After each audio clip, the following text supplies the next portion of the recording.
ingérant, une forme de substance.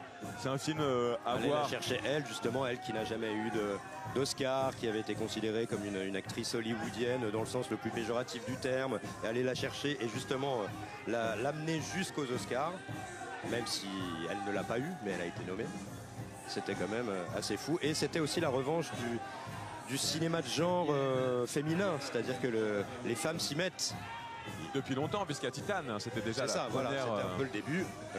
Les femmes font entrer les monstres au cinéma et au festival, et justement avec un regard féministe très engagé, ce que ne faisaient pas les toujours. réalisateurs. Ah ouais, c'est clair. Ah, mais regardez Olivier, vous voyez ce que je vois là? Je vois Sergueï Loznitsa juste ici.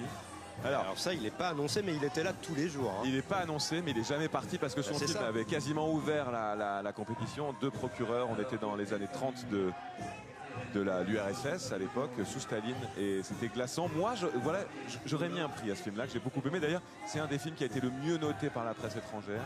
Et on l'a dit assez, le réalisateur montait les marches pour aller voir tous les films de ses concurrents. Et il est là avec son acteur. Vous ne le voyez pas à l'image, mais vous allez bientôt le voir. Son acteur qui lui aussi est resté là tout le temps. Moi, je l'ai vu monter les marches hier soir même encore. Donc du coup, on ne sait pas.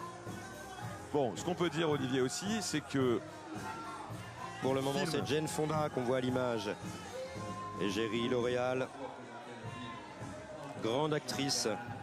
Ah, elle était aussi dans Youth. Vous vous souvenez de Youth, le film de Paolo Sorrentino, avec justement des vieux, on va le dire comme ça, des acteurs plus âgés et un regard sur l'âge.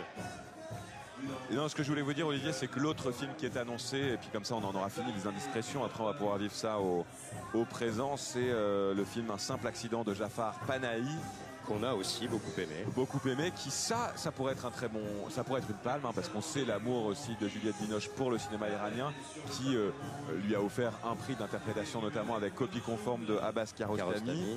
Mais là, c'est un film qui pourrait avoir le prix du scénar, je trouve, un film sur les conditions des prisonniers politiques iraniens. C'est assez drôle, c'est une vraie comédie. C'est ça, un scénar à la frère Cohen en même temps, où tout s'enchaîne, mais sur fond de torture et... Mais c'est un cinéaste, c'est une histoire de vengeance. C'est une histoire pardon, le cinéaste avait déjà reçu un prix du scénario en 2018 pour 3 visages. Alors est-ce que là, il va monter une marche supplémentaire? Ça pourrait faire un grand prix. Mohamed Rassoulov avait eu un prix spécial. Qu'on n'avait pas beaucoup aimé. C'est notre avis, ça n'engage que nous. Le film, le prix. Mais ça avait beaucoup aimé le film, mais pas ce prix remis. Tout à fait. Merci Alice qui est à l'oreillette. Alice que vous avez pu entendre toute la journée hier. Pour l'instant à l'image, pardon de vous